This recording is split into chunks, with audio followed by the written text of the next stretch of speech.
Bem, vamos começar a nossa conversa de hoje com Fábio Cecília. Fábio, eu tenho a agradecer nos receber nesse ambiente tão aconchegante do Família Cecília.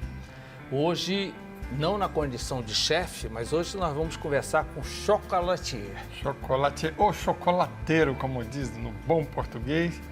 E aqui, sinta-se em família. Ah, que bom. Família original, né? Que tem algumas aí. O telespectador do Argumento já conhece a história do restaurante Família Cecília, já passamos várias vezes por essa conversa, né, da gastronomia, da culinária italiana e assim por diante. Mas você não conseguiu desacelerar e você foi à frente, né? Você passou por vinhos, teve uma fase do Fábio Sommelier, né? Que ainda não passou totalmente, não, né? Nem tem como. Ela é acompanhante natural. Mas chegou o Fábio chocolatier, ou chocolateiro, como você gosta, né? E aí entra o detalhe do cacau amazônico. O cacau é uma planta nativa da Amazônia, pegaram, levaram para a Bahia, não é verdade? Tentaram colocar na Europa, não funcionou, levaram para a África, deu certo porque era o mesmo clima. E aí você aqui está se deitando, porque hoje o Pará é o maior produtor de cacau, não é? Você já pode escolher as amêndoas, as melhores amêndoas, né? E você lançou uma marca que hoje está no mundo, tem até registro no Oriente, né? Que é a Gaudens, ok? Também não satisfeito de fazer só lá as barrinhas de chocolate, você agora está entrando nas bebidas achocolatadas, poderíamos chamar assim? Sim, bebidas alcoólicas e não alcoólicas, alcoólicas com o e nosso não chocolate. Como geleias. E doces também. E doces, quer dizer, você está ampliando esse portfólio incrivelmente, né? O que te leva a isso? Como é essa aceleração? O que acontece é que o chefe de cozinha, ele identifica o que ele tem de melhor no lugar. E nós começamos trazendo a cultura italiana para a cidade e, de repente, você observa que você... Que é a origem do seu pai, né? A origem do meu pai. A Ângela, minha irmã, é 100% paraense, Papa Chibé, nascida em Belém. E quando você vem para essa região e começa a perceber que você está exatamente na meca de todos os ingredientes que fazem a gastronomia mundial, você diz, tem alguma coisa aqui que é a pimenta do reino, steak ao poavre, sai daqui. Então, castanha do Brasil, que tentaram tirar nossa assinatura do Pará, vem daqui. Então, você começa a perceber que está... Agora, os argumentos deles fazem sentido, né? Sim. Quem é que conhece o Pará? Ela começou a ser exportada para o exterior, então necessariamente virou castanha do Brasil com Z, que ainda é pior. Isso. Mas o que acontece é que nós sempre temos a imprudência de não cuidar do que é nosso. Um exemplo foi o ciclo da borracha, no mesmo ciclo que se perdeu o cacau. O cacau foi levado daqui. Hoje, se você tenta ir para algum outro lugar e você se depara com essa questão toda da adaptabilidade do produto, como nós temos, o jambu não é nosso, né? As mangueiras não são nossas. Então, se ele se adapta, a gente abraça a causa. A castanha não é só do Pará, é lógico que não, ela é de toda a região amazônica, como o cacau é amazônico. Nós temos o cacau do Peru, da Venezuela, da Colômbia, só que o nosso estava esquecido. E quem não tinha é que conseguiu grandes conquistas com ele. A Bahia, depois perdeu para as colônias europeias na África, e a gente que não levaram se apropria. daqui. Porque nós não nos apropriamos. E que sirva de exemplo o desastre que foi a vassoura de bruxa na Bahia, para que a gente cuide do que é nosso. Porque quando você vai para a Europa, que te vende vinhos maravilhosos, ele te dedetiza dentro do avião e não deixa você pousar. E nós somos imprudentes e displicentes e entra qualquer um sujo vindo de qualquer lugar do mundo em nossas áreas de plantio. Isso é um equívoco que eu não consigo entender. E isso acontece aqui na Transamazônica direto, né? O que vem de estrangeiro sem controle sanitário devido, porque a gente não está fazendo a barreira sanitária correta. Agora, com a ameaça da monilha, eu acredito que a gente vai ter investimentos nessa área. E muitas vezes você acaba tendo uma competição inglória Porque lá nas regiões onde eles plantam uva, por exemplo, está tudo bem controladinho. Você não entra com uma fruta. Você pode ir preso se você insistir ou carregar uma fruta para dentro de um país desse. E nós precisamos ter o mesmo cuidado, porque nós temos um patrimônio gigante. Principalmente agora com essa alta do cacau, tá? Você tem uma oportunidade, está faltando cacau no mundo e o nosso está sobrando. E, Fábio, você chega aí ao plantio para escolher o tipo de cacau que você quer, amêndoa. Eu faço curadorias e faço, inclusive, treinamento. Eu já fui para Rondônia, Amazonas, já fui até Codajás. Eu vou para todas as áreas onde tem cacau para a gente conversar com o produtor. Sabia que tem regiões que tem cacau que ainda vai para o lixo? Agora que está super valorizado é que eles estão se atentando de que tem aplicação econômica. Mas o cacau é um commodity. R$70 não é nada. Quando eu converto isso numa bebida, eu agrego muito mais valor. Ou como esta, que eu não deixo o valor nem sair daqui, porque aqui eu ainda tenho que comprar de fora do estado a garrafa. Apesar do cacau, de todos os ingredientes que estarem aqui serem nossos, aqui nós conseguimos a plenitude do produto 100% paraense. Por quê? Eu tenho a embalagem também nossa. É isso que você vai lançar para a COP. Isso. Marcelo Gil, um ceramista lá de Quaraci, que tem uma habilidade que não preciso dizer, olha só o requinte, o bom gosto deste homem, desenvolveu essa garrafa que é vitrificada por dentro, o que nos garante a parte sanitária. Então, com toda a beleza, eu não tenho porosidade, não tenho risco sanitário. E aí você colocou Castella, que estava nesta embalagem. Garrafa italiana, que custa mais barato do que qualquer garrafa brasileira. Olha só como nós ainda temos muito que evoluir. Isso são oportunidades, isso não é uma crítica. Mas, indiscutivelmente, essa é linda, mas essa é espetacular. Concorda comigo? Sem dúvida. E conta a história da nossa terra, porque os desenhos são desenhos rupestres de Monte Alegre. Para quem vem de fora, o que eu vou ver de novidade numa garrafa que eu tenho lá, que apesar de ser a mais barata do Brasil, é a mais barata ainda lá na origem. Aqui não, aqui ele não está carregando uma garrafa de vidro. É uma arte. É uma obra de arte, Assinada. colecionável, assinada e ó, assinada pela Gaudens também, junto Bem, com Marcelo Gil. E o que significa Castella? O que é isso? Na verdade, é uma marca registrada nossa, que foi o primeiro produto que eu comecei as inclusões. Quando eu comecei a fazer chocolate, todo mundo dizia assim, é europeu? Né? Aí citava uma série de marcas, eu dizia, não, é daqui. E aí eu percebi que o cacau não era reconhecido como originário daqui. Estou falando de 2004, quando eu comecei. Então eu mostrava de onde veio, é da Europa, França, Itália, Suíça? Não, isso é paraense. E eu precisei assinar, começar a colocar ingredientes locais para ter a associação de que era nosso. E ainda assim, ninguém entendia que já era por ser chocolate feito com cacau. E a Castella foi a fusão do cacau com a castanha do Pará. Sucesso garantido, foi o grande produto que deu a explosão do conceito, aí deu mídia nacional. E é um creme de castanhas do Pará com cacau paraense também e pouco açúcar orgânico. É lógico que aqui a gente expressa a Amazônia brasileira. Então eu posso utilizar ingredientes de outras regiões, mas aqui no Pará eu tenho tudo. Então eu não estou buscando lugar nenhum. Qual é o alcoólico dele?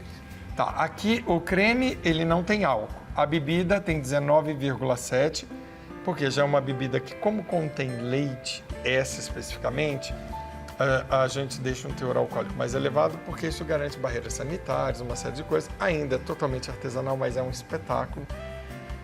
Tem um shelf life, que é a vida útil longa, porque de quanto bebidas tempo? alcoólicas... Bebida alcoólica, geralmente, com teor alcoólico elevado, é indeterminado, mas a legislação obriga a definir um prazo, o nosso está com 1 ano. E é interessantíssimo, porque... E deve ser conservado na geladeira, naturalmente. Ele, na verdade, o álcool não precisa, ele protege mesmo fora. Só que o prazer é quando você esfria, o álcool não agride e você tem uma bebida saborosíssima. E nós também criamos o licor de cacau, já sem o leite, porque nem todas as pessoas podem consumir leite. Então, óbvio que tem a nossa cachaça daqui, da terra. De Abaetetuba. Abaetetuba, tem do Xingu também, viu? A gente compõe. E você tem o prazer e a gente pode também utilizar na embalagem ali da cerâmica. Só que a castanha você vai ter você chama o quê? De licor? Licor de castela. Licor de castela, e você pode ter também um licor de cacau. De cacau. Que aí não tem nenhuma mistura de castanha, deve ser o sabor todo chocolate. É só o chocolate. Chocolate porque tem açúcar, cacau e álcool. E o chocolate amargo. Chocolate intenso, só que quando você coloca o açúcar, ele fica suave. E o licor, ele precisa ser prazeroso, ele não pode ser nem amargo nem doce demais, senão ele fica enjoativo. E o álcoolzinho você só percebe depois quando anda. Bem, você já tem 1 ano de teste do Castela. Jamais, já é bem superior. E me conte, funcionou? Um ano de... Não, esse produto já é antigo, ele é de antes da pandemia. O produto em si. Sim. É que agora nós estamos tendo visibilidade mundial e precisamos embrulhar ele para presente. E eu não posso usar uma embalagem que nem a nossa. Sim. Agora, também fizemos os doces, né? Estamos com bacuri. Que são as compotas. Isso. Ou geleia, como é que você prefere? Aqui que está o diferencial desse produto. Eu tive uma demanda de uma pessoa que queria uma geleia, mas que não fosse muito doce. E a geleia costuma ficar doce por causa da textura, a retirada de fibras, o uso de pectina. Aí eu disse que eu quero um produto 100% natural.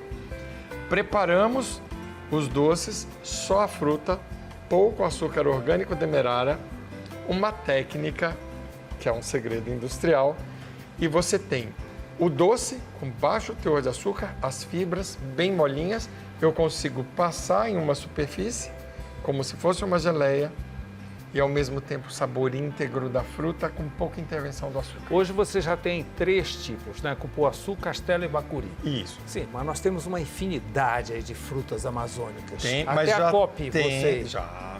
Araçá, você tem muruci, tem tapereba, tem tantas coisas que podem ser feitas. O que acontece? Tem as que têm mais demanda, então é que a gente já divulga. Mas demandas a magia para quem tá é daqui, né? Você vai ter que ter uma geleia de açaí, naturalmente. Né? E agora é um desafio, é gostinho de doce da avó. Isso daí, você vai sentir o sabor. Bem, hoje para você ter acesso a todos esses produtos, você tem que vir ao Família Sicília. Isso, Só na que loja. Você vai montar um ponto no Porto Futuro 2, na área de gastronomia, né? Porto Futuro é o empreendimento que vai inaugurar no início de outubro, lá no Porto de Belém. E lá você vai ter o quê? Um porto de chocolate. Isso. Com todos os produtos. Será o quiosque de chocolate, onde vai ser o porto do chocolate. E você vai ter degustação. Aqui sempre tem. Então, Galdens não é algo que você possa transcrever em palavras, nem em textos, você precisa sentir. O objetivo é estimular os sentidos, então você tem que provar. Não tem como entender o que é um Galdens se não provando. Hoje, quantas formas de chocolate em barra você já tem? Olha, nós temos todos os sabores de chocolate. Açaí, cupuaçu, bacuri, o cumaru. Temos o chocolate 53% cacau ao leite, 44% ao leite. Temos os intensos, 62% com açaí. Nós temos o 71% puro e o 80%. Esses mesmos chocolates, com esses sabores, exceto 44%, eles se repetem em cripiocas. Cripioca foi a assinatura que nós demos para a substituição do floco de arroz por farinha de tapioca. E aí você tem um chocolate crocante, que, em vez de flocos de arroz, você come farinha de tapioca. E ela não fica mole, não, né? Não, aí vem outro segredo industrial lá na hora do preparo, para ela se manter sequinha, e ainda tem o apoio da gordura do próprio chocolate que isola ela da umidade. Só que se pegar calor, ela absorve umidade e murcha. Então, chocolate de primeira não tem como. Fábio, como é que você está se preparando em nível de chocolate para a Copa? Você já viu a quantidade de gente que vem? Você vai estar num dos principais points turísticos da cidade, né?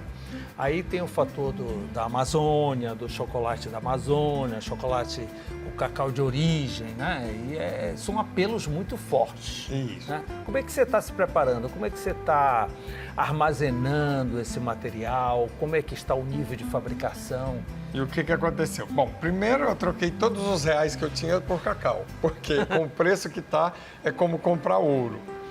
E estou captando, nós estamos fechando a safra, estou fazendo um estoque com um volume bem maior do que o do ano passado. O cacau ele tem aí uma vida de 2 anos, só que para a excelência da Gaudenz a gente trabalha sempre com 1. Então eu estou comprando essa safra só até o final, até o início da safra do ano que vem, com uma pequena folga, calculando que a COP deve dar um aquecimento e já estou começando a fazer produções, porque os produtos que duram 1 ano, a gente já pode começar a antecipar. Eu estou esperando agora acabar julho para estar tudo novinho, quando chegar a COP, Porto Futuro, né? O futuro do chocolate aqui. E os licores são alternativas. Nós temos doces também, que a pessoa pode levar, porque isso tudo compõe o contexto. Então, e os insígnies, né? Que esses aqui que são interessantíssimos, porque isso aqui não é um chocolate. Isto é uma barra que parece um chocolate. Aqui diz 53% cupuaçu. Cupuaçu. Você está usando então o cupulate. O cupulate, essa formulação é semelhante ao cupulate, que é uma marca da Embrapa. Nós temos a marca Insignis. Só que você tem alguma formação química, alguma coisa assim? Como é que você chega a todos esses detalhes aí? Só com a orientação de um chefe de cozinha? Bom, é que o chefe de cozinha, além do preparo, eu tive 3 anos de engenharia química que eu cheguei a fazer, que são úteis para a precisão. Sim. Mas a criatividade está no mundo da gastronomia. A química, ela é muito engenharia, ela é muito matemática. E você precisa da área criativa, da arte, que vem nem tanto da gastronomia, mas da culinária, que está dentro da gastronomia. E eu vejo que, bem, produtos de excelência já testados você tem. E agora há um trabalho que geralmente o custo é muito elevado com a questão embalagem, né? O chocolate, ele é posicionado como um presente, então a embalagem é fundamental. Isso. Né? O chocolate que é só para ser degustado, ele engorda. O presente não, ele provoca emoção, não é verdade? Depende do chocolate, esse dá tanta emoção que não engorda. Então, como é que você trabalha essa questão de embalagem, que vai ser muito importante durante a COP? A primeira coisa que nós fizemos foi assumir que o Brasil não tem embalagem. Então a Nem gente São Paulo. usa transparência. As embalagens não são nossas. Agora é que nós estamos vendo materiais que são possíveis de fazer embalagem. Nós temos as fibras daqui. Eu estou descobrindo muitas coisas, porque você tem que prospectar isso também. Por exemplo, embalagem de cerâmica.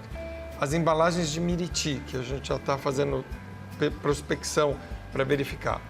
Mas você depende muito de embalagens de fora. E isso não é bom, porque eu não faço a economia circular. Se você observar, nós temos o Brownetone, que é um clássico, e a caixa dele é feita na Ornatos. Ainda assim, a gente depende de um acetato, que não é brasileiro, de um papel, que às vezes não é brasileiro, e até a fibra, a celulose que foi utilizada é local.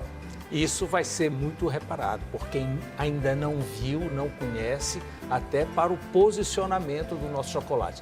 Como é que você vê a COP aí para que a Amazônia assuma ou reassuma esse posicionamento de região chocolateira? Bom, vai ter a visibilidade, só que nós temos uma guerra comercial. Então, é muito importante, imagina, tá aí, eu não preciso dizer China, Estados Unidos aí se debatendo. Sim, mas, por exemplo, como é que Gramado conquistou uma imagem do chocolate artesanal e nós que somos donos do cacau não conseguimos? Porque ele tem o clima adequado para o consumo de um alimento que é aquecido. Só que eu não entendo, isso não seria motivo, porque senão você não tomava tacacá 5 horas da tarde. É verdade. E não comeria lasanha como se come aqui. Então, nós temos o hábito de uma comida pesada, quente. Por que não se consumiu o chocolate? Porque não se deu a atenção e quando foi levado se abandonou. E por muitas vezes, indústrias, a própria fábrica Palmeira fabricava seu próprio chocolate. Eu vi prêmios da Palmeira em Turim. Então, o que aconteceu com essa relação? Foi realmente uma questão de abandono da cultura e do consumo interno. Nós precisamos consumir o chocolate, precisamos reconhecer precisamos desenvolver o hábito do consumo de chocolate. E aí tem um fator preço. O artesanal costuma ser muito mais caro do que o industrializado, né? E muita gente não sabe nem fazer a diferença de um para o outro. E aqui entra hoje o engano. Hoje tem um livro maravilhoso chamado Gente Ultraprocessada. Um livro que, inclusive, esse conceito de alimento ultraprocessado sai da USP. É um professor de lá maravilhoso e ganhou força porque teve aporte não privado para uma pesquisa séria sobre a questão do alimento ultraprocessado. Você hoje tem sido enganado regularmente ao consumir um chocolate se não ler o rótulo e ainda assim tem rótulos que estão omitindo informações. E geralmente com letras inviáveis para serem lidas, né? Por exemplo, você chega com um produto desse, eu tenho açúcar orgânico, tenho aqui, açúcar orgânico, nem tem leite esse. A semente do cupuaçu e ponto. Porque o outro vem uma diversidade corante, aromatizante. Então, você às vezes, o chocolate ao leite aqui tem leite, cupuaçu, manteiga de cupuaçu ou de cacau, e eu já fechei aqui o rótulo. E a proporção, você sabe que na sequência em que você lê os ingredientes, o que está na frente é o que vem mais. Quando você pega o industrializado, começa com açúcar. E nem é um açúcar orgânico. E eles ainda colocam esse selo e colocam todo mundo no mesmo balaio, parecendo que todos são a mesma coisa, e não é. E aí, quando você vai comer, você sente a diferença para a tua saúde e para o teu prazer. Só que o prazer, esses sintéticos ainda conseguem enganar o seu cérebro. Inclusive, existem aromatizantes, corantes artificiais que na Europa já são proibidos porque eles causam rupturas endócrinas. E às vezes a gente acha que a gente está até engordando porque está comendo açúcar demais, não está fazendo exercício. E é porque você está enganando o seu cérebro a ponto dele desregular completamente o seu organismo. O consumo do chocolate mais intenso, aquele que tem mais cacau, já entrou na nossa cultura como consumidor? Olha, não entrou. Ele ainda não é o que vende mais. Mas se você consome um ao leite... É dito saudável, recomendado? Recomendado. Depende do que está lá dentro. Porque às vezes você pega um que está 80% e tudo, é um cacau queimado que danificou, não tem cura de uma boa torra, não está saudável, já danificou todas as propriedades, colocou um aromatizante sintético, um açúcar de má qualidade. Não é bem assim. Vai e tenta resgatar a capacidade sensorial de reconhecer o que é bom e saudável. Na sua embalagem diz de onde vem a amêndoa? Sim. Bom, foi área desmatada, desflorestada? Isso você sabe que durante a COP vai ter gente chata dessa que vai ficar com lupa aqui, né? Só para você ter uma ideia, a Galdens tem selo Senaf. Senaf é o selo de rastreabilidade que eu só compro de pequena agricultura familiar. E quando ele não está recuperando áreas degradadas, ele no mínimo está mantendo a floresta em pé. Agora, você precisa saber de quem você compra. E a Galdens tem esse cuidado. Até porque volume é inversamente proporcional à qualidade. Quando você compra em supermercado, você dificilmente vai encontrar uma coisa boa, a menos que ele valorize produtos locais. Fábio, vamos degustar, eu estou curioso. Então, olha, tem uma outra invençãozinha aqui, que esse é um licor com os taninos do açaí. O Pardal não para, sim, os taninos do açaí. Os taninos do açaí. Que são os mesmos taninos encontrados na uva, são os mesmos taninos nas frutas vermelhas. O que acontecia? Isso era um produto que durante o processo de produção se perdia e era descartado. Eu disse, não pode. Recuperei. Aí eles disseram, você não vai conseguir, vai desbotar, vai perder a cor, vai estragar tudo. Deixa comigo. Recuperei e nós fizemos um extrato, tá aqui, ó. Vou só colocar aqui para vocês verem que coisa linda, ó. Olha que cor bonita. Esse é um corante natural. Se você colocar numa água com gás, ele vai se tornar um refrigerante. Um grapete. Um açaí pet. Porque, olha, fica com uma cor linda, a criança pode tomar que não vai ser nocivo. Ele ainda está em alguns estudos, esse daqui está para lançar em breve. Já tem o registro de um... E tem o sabor de açaí? Não, ele prova, é discreto. porque eu peguei somente os taninos, não tem a polpa, mas ainda assim é prazeroso. Sim, é doce. Docinho, tá? Agora, se você quiser, pode ficar adulto. Você pode tomar Vai pôr álcool. com uma cachaçinha lá de Abaeté ou lá do Xingu. E aí, esse é forte. É muito forte. Só Principalmente agora que esquentou. É bom quando tá bem geladinho. Sim. E aí ele não é muito do álcool. Pode também diluir e aí ele vai ficar mais suave, uma pedrinha de gelo. Fazer uma caipirinha, você quer usar nos drinks. E uma coisa que foi incrível o resultado. O açaí sem gosto de açaí. Ele tem muito discreto, você precisa... Mas o que eu consigo fazer? Na indústria artesanal ou até a grande indústria, o que eles fazem? Usam corantes sintéticos. Vou recuperar a cor do açaí porque ele desbota muito rápido. Nós fizemos um teste. Com esse produto, nós recuperamos a cor de sorvetes, daqueles frozens, e ele volta a manter a cor natural porque eu devolvo os taninos que ele tinha perdido. Parabéns. Quer dizer que teremos uma COP com a bioeconomia forte. E tem muito você mais se coisa considera escondida. um empreendedor da bioeconomia amazônica? Eu sim, sem dúvida. Até porque lá no Museu Emílio Guild eu sou professor de empreendedorismo. No Museu Emílio Guild, bioempreendedorismo. Quer dizer que agora você rumou pelos doces e pelas bebidas. Isso. Posso chamar de bebidas açucaradas? Olha, você não precisa necessariamente do açúcar. Lembrando que o açúcar que faz mal não é o que está aqui, tá? Não que Esse açúcar aí é seja... o licor de cacau. É o licor de Bem, cacau. O licor de castelo eu já conheço. Na verdade, eu digo que é um licor de chocolate, porque do momento que eu introduzo o açúcar, eu já tenho uma combinação. Mas É uma delícia. Sim. Mas é é uma para quem delícia. é para quem É gosta para de quem é do licor. ramo. Não é 90% de álcool, como eu tomei agora em Brasília, uma bebida italiana, inclusive, que é um licor de anis com 90% de álcool. Você consegue sentir o desenho de todo o seu esôfago quando a bebida vai descendo. Fábio, muito obrigado por mais essa nossa conversa. Boa sorte aí na COP. Vamos juntos. Né? Você está todo preparado, incrivelmente. Preocupação, detalhes com embalagem. Tem algo em inglês e tudo mais para facilitar. Temos todos os folders, já tem todo o portfólio em inglês, chinês, português, espanhol, francês. O site já está até em árabe. E tem amêndoa de chocolate estocada para aguentar o Eu tranco. espero que não dê, porque qualidade não se acha em abundância. Então, apesar de uma grande produção de cacau, são poucos os produtores de cacau fino. Então, é um produto que já tem escassez por ser cacau. E um produto fino tem escassez maior. Então, comprem logo o seu.